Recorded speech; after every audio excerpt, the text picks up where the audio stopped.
I should just believe more in God. And after all, he's a great God, so shouldn't we just be joyful?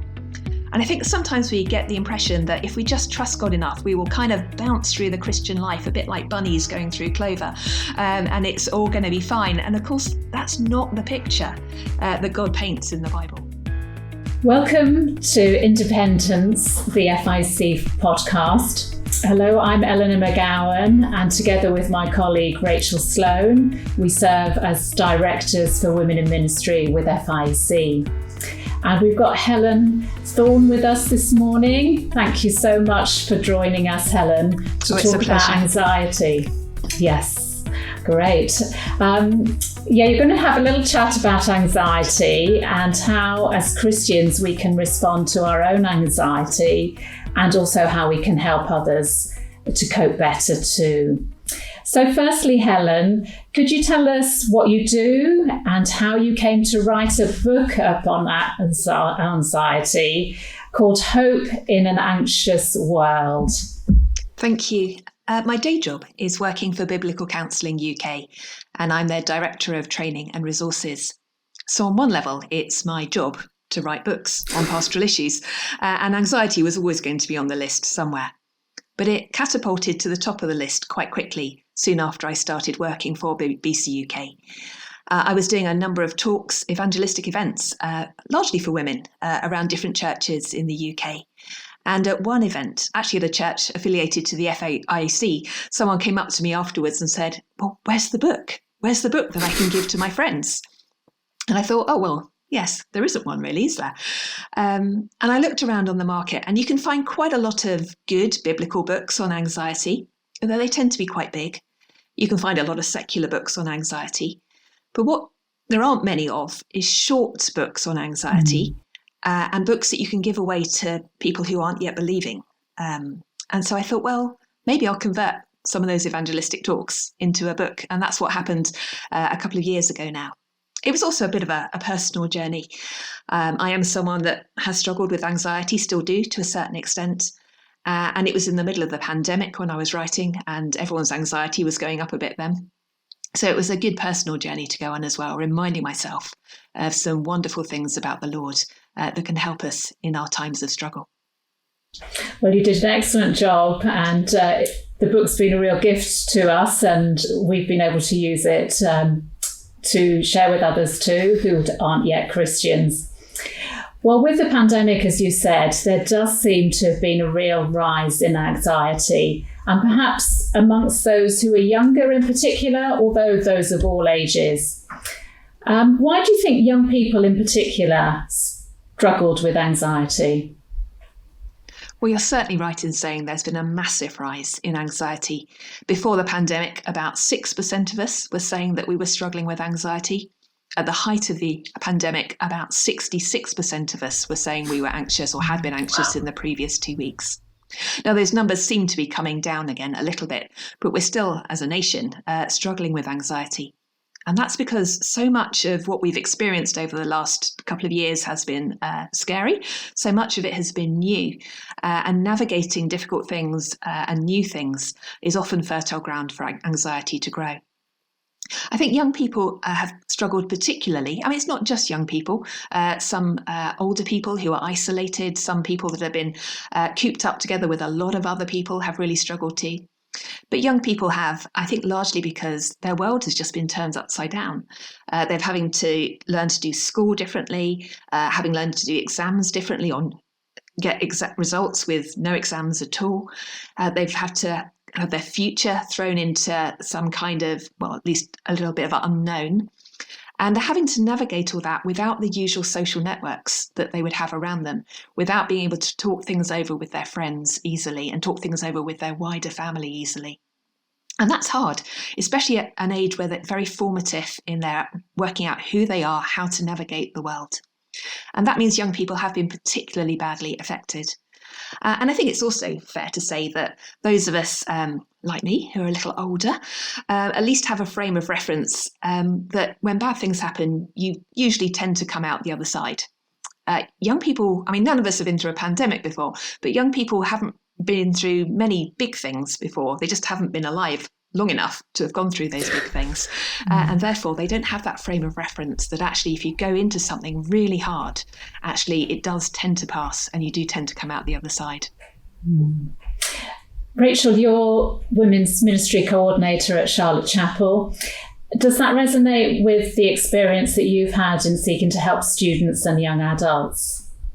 Yeah, I would say that we've probably noticed since coming out of the pandemic, a lot more anxiety, a lot more worry amongst the students. And I guess, like Helen said, a lot of that is to do with uncertainty around the future.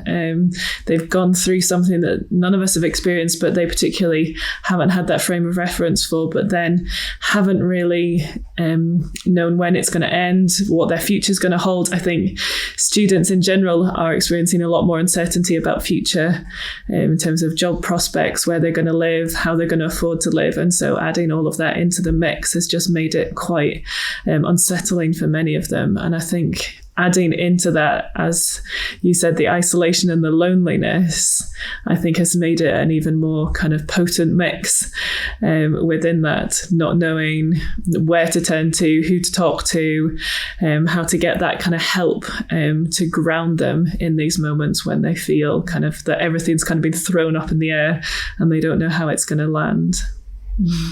Well, men and women get anxious. Older people, younger people get anxious. Christians get anxious. Those who aren't believing yet get anxious.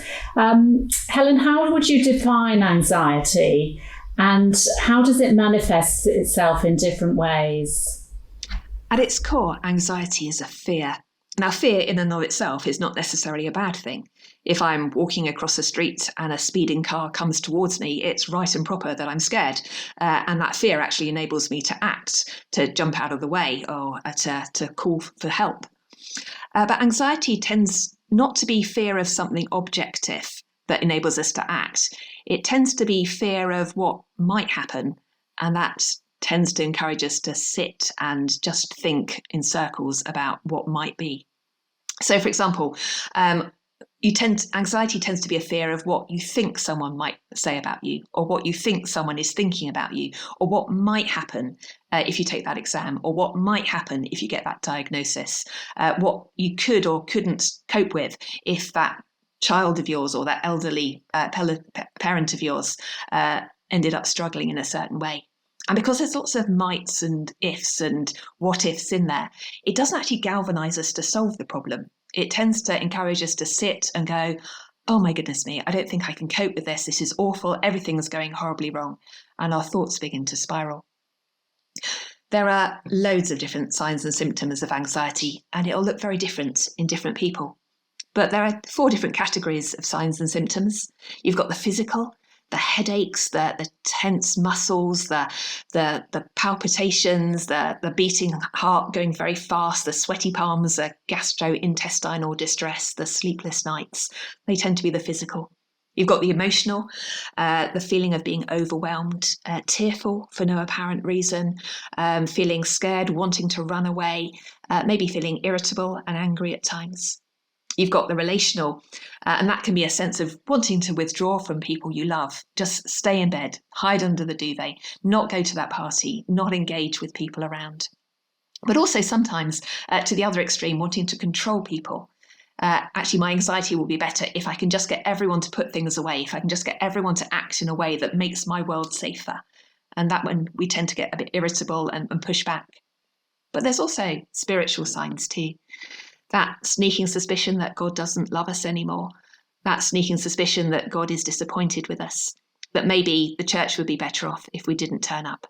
That maybe we're a bad Christian. That maybe, just maybe, God doesn't want to hear our prayers. And we can see that in people around us at church, that actually it's not just the physical and the emotional and relational that's getting to them. There's a very real spiritual battle there as well. Mm-hmm. That's so helpful to think about anxiety as something that is a fear about the future. So you're not dealing with the concrete, you're dealing with the what ifs, the mights, the maybes, things that haven't happened yet, and to think about the different ways in which that affects us. But, the Bible speaks it to us in our anxiety, doesn't it? How would you say the Bible is realistic about anxiety? Oh, the Bible is so rich about everything, and it is just wonderful that it is so realistic about anxiety as well. I think right from the beginning of Genesis 1 and 2, where the world is perfect, and right at the end of Revelation 21 and 22, where the world is perfect again, we see that actually the stresses and strains that lead to anxiety are not what we were designed for. And therefore, as we're living in a world that we weren't really designed for, it is going to hurt. I think Genesis 3 is realistic about the fact that at the fall, our relationships went wrong, our heart went wrong, our bodies went wrong, decay started to enter the world. And therefore, we should expect there to be signs and symptoms of our relational strife, of our physical struggles, of our heart going astray. And we do see that in anxiety. We see the roots of anxiety coming from our broken bodies, from our broken relationships, our broken experiences, and also the desires that come out of our hearts. And of course, there are the big passages in the Bible that hit anxiety straight on, that do not be anxious about anything, but in prayer and petition, and consider the lilies, the sparrows, that your Father is taking care of you. The fact that Jesus and others spoke about anxiety so much is such a relief, because clearly God knows that as human beings, as believers, we struggle with anxiety, and he wants to speak into those situations well. But I think even beyond those key passages, there is so much richness, because as we read God's word, we see the character of a God who is strong and secure and good and full of purpose. We see a God who is active in actually leading his children through this complex and sometimes painful thing called life. We see a God who equips us to live for him and to trust him even when life is hard. And we see a God who is sovereign and has plans. And so I think we need to go beyond just the key passages on anxiety to see what God has to say. And it is wonderful how he tells us how to navigate this very difficult world. And not just tells us, walks with us as we go. Well, God is compassionate, isn't he? And he doesn't leave us alone to struggle with the things that affect our bodies, affect our hearts, affect our minds. That intersection between the spiritual and the physical and the mental is important to explore, isn't it? What would you say is the place for medication when you're dealing with something like anxiety? God has made us to be embodied souls. In simple terms, we've got an outer fleshly bit and we've got an inner heart where we think and feel and decide things. And I think it's fair to say that when it comes to the outer fleshly bit, when that goes wrong, the doctors are really well placed to help us with that. God has given them wisdom. God has given them so much knowledge to understand how the body that he first made works. And so it's just a kindness to actually go for a bit of symptom relief sometimes when there is anxiety. Not all anxiety will need medication, but where we can be helpfully helped, then why not alleviate a few symptoms? And actually, as we do alleviate those symptoms, often we find we're in a much better place to look at the heart struggles that are going on underneath. So I don't think as Christians we ever need to be embarrassed about going to see our GPs and think, it's a great thing to go and see our GPs. I don't think we need to be embarrassed about taking medication where that's necessary. But I think it's also, on the other side of the coin, it's also worth saying that anxiety only ever manages the symptoms. Medication only ever manages the symptoms of anxiety. And so there's probably going to be other things to be working on beyond medication as well. Mm-hmm. Perhaps you could just comment on the area of sort of feeling guilty about being anxious. If something goes wrong with our body that's physical, we don't have that same sense of responsibility. This might be completely wrong, but, sometimes I think we struggle that we feel that being anxious is a sin. What do you feel the Bible says about that? Oh, that's a great question. And I talk to so many Christians that go, oh my goodness, maybe I'm just not good enough as a Christian. Maybe my faith isn't strong enough. And maybe I should just believe more in God. And after all, he's a great God. So shouldn't we just be joyful? And I think sometimes we get the impression that if we just trust God enough, we will kind of bounce through the Christian life a bit like bunnies going through clover, and it's all going to be fine. And of course, that's not the picture that God paints in the Bible. There are so many people in the Bible that struggle with anxiety. David talks about his fears. Now, some of those fears are objective fears when Saul is trying to kill him. That's a very clear objective fear. But he talks about anxiety in his Psalms. Paul, when he's writing his letter, mentions that he gets anxious too. And there's a sense in which, well, in a broken world, in a fallen world, where our bodies are fallen and our experiences are fallen and our relationships are fallen, actually, it would probably be just a little bit weird if we didn't experience some of the impacts of that fallenness.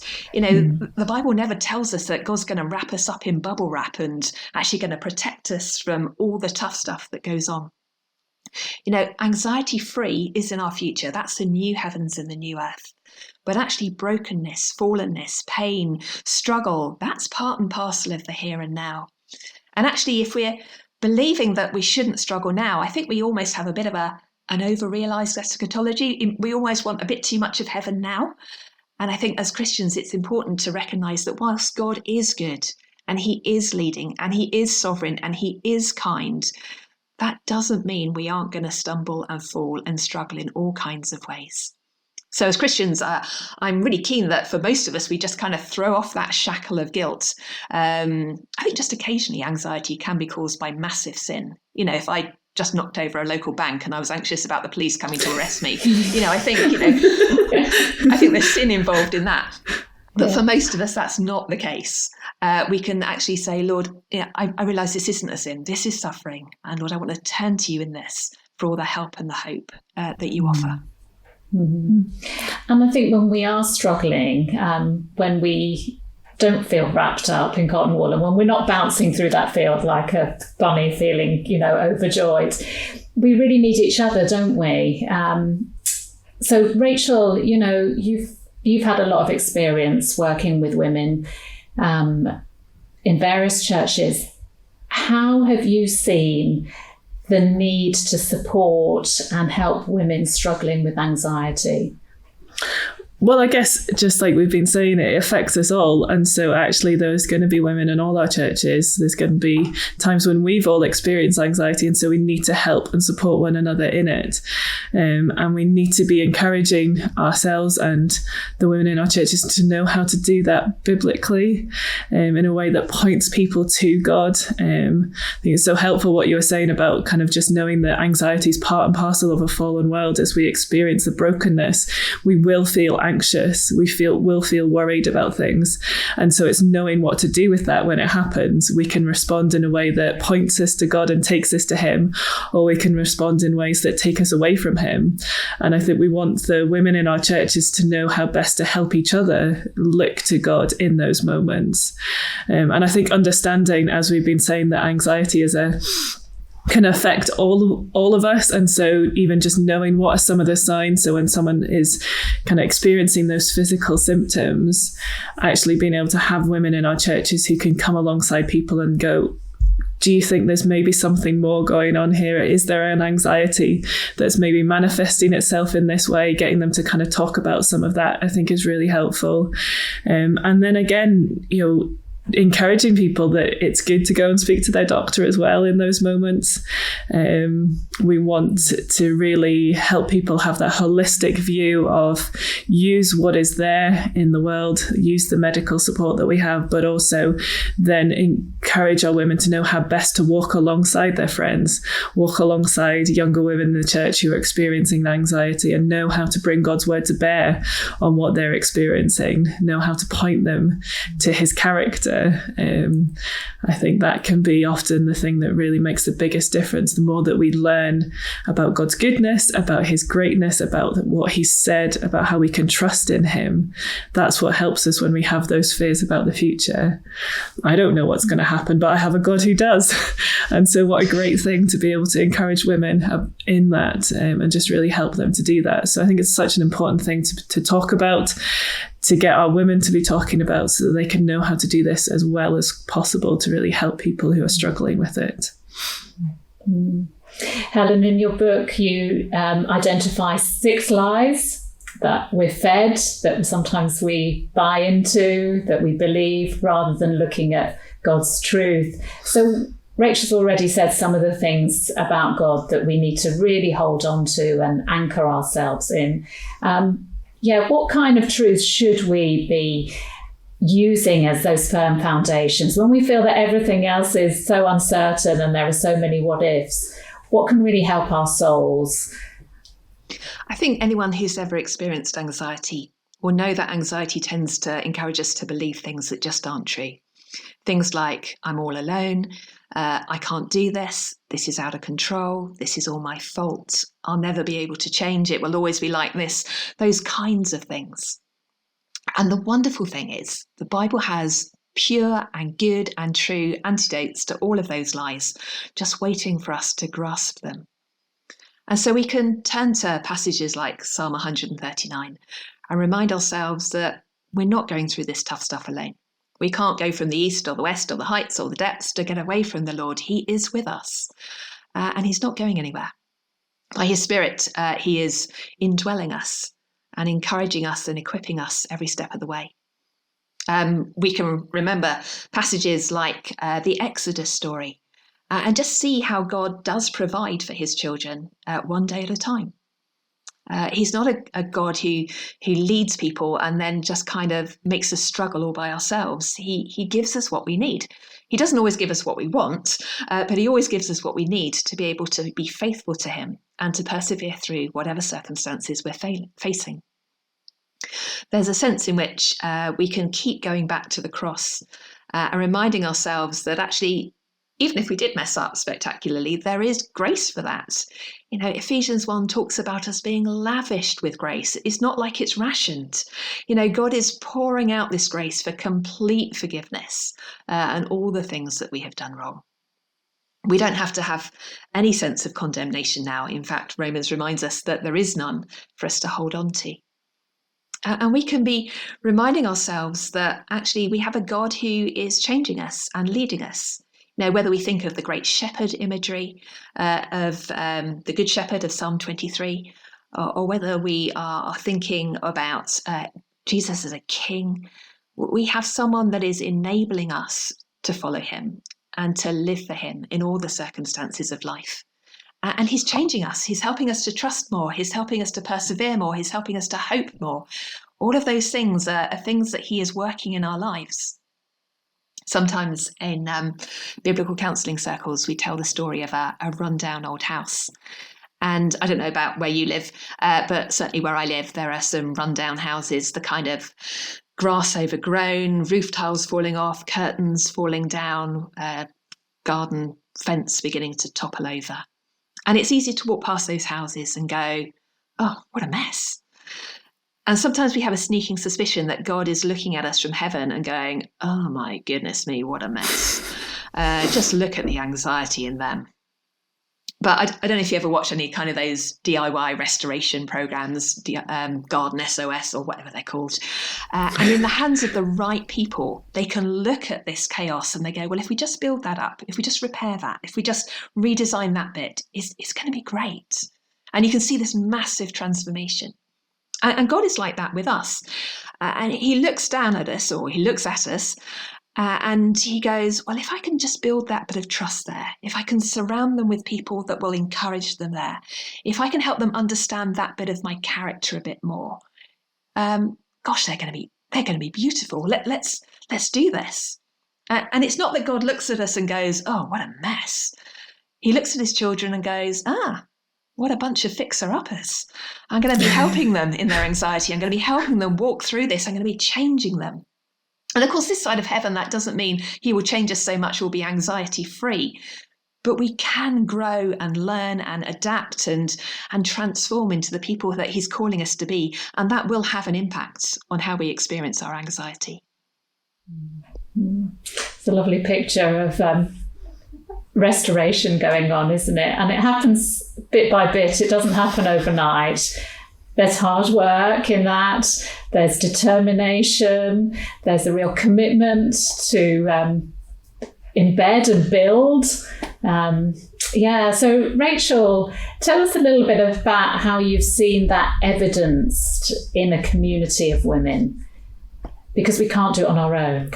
Well, I think that's the most important thing to remember, is we can't do it on our own. And so I always think it's a great joy when you see groups of women coming round someone who's struggling with anxiety and actually all working together in different ways. So some of that can be someone providing practically for them in terms of meals or inviting them into their home, so they're not feeling that aloneness, and then others spending time walking through God's word with them.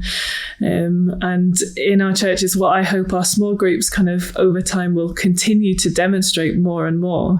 And we want people to know that this is the group of people that they can be open and honest and vulnerable with. And so, again, I've seen that in some of our groups at church, but praying that that will continue, because I think the more that we share the things that we struggle with, the more it helps those who, I guess, maybe have more extreme anxiety. Because I think, as you said, Helen, so much of it is no one else feels like this and I'm the only one.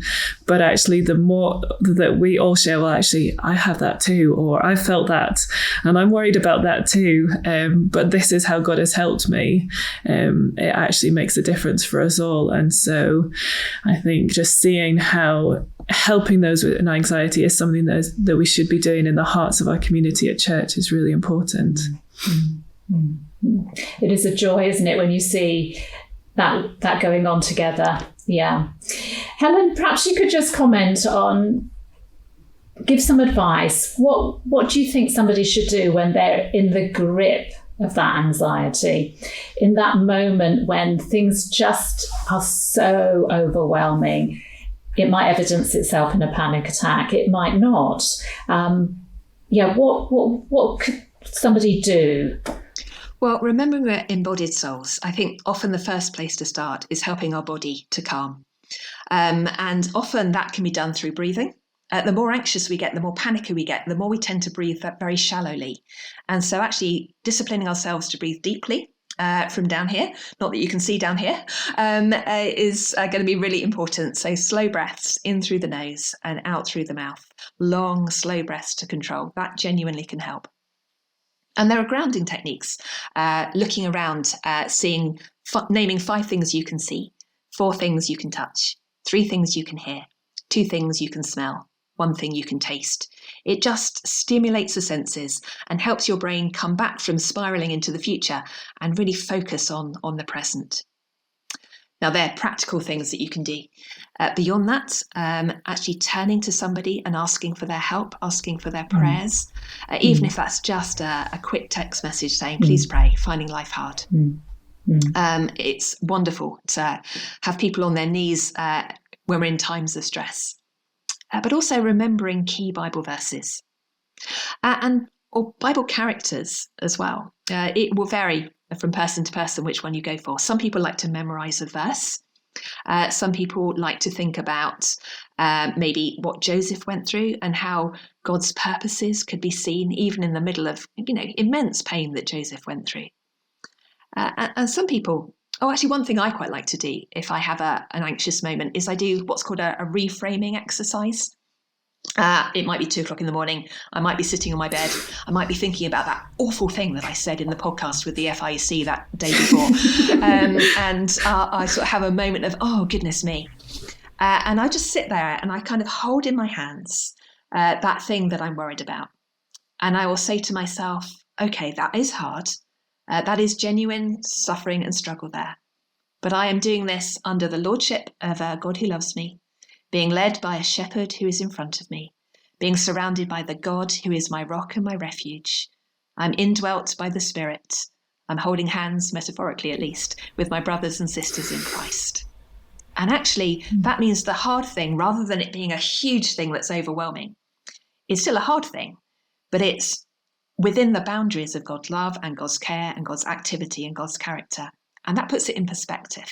And that kind of reframing exercise can be done relatively simply, even if you're a shopping centre somewhere where people can see. That's so helpful, Helen.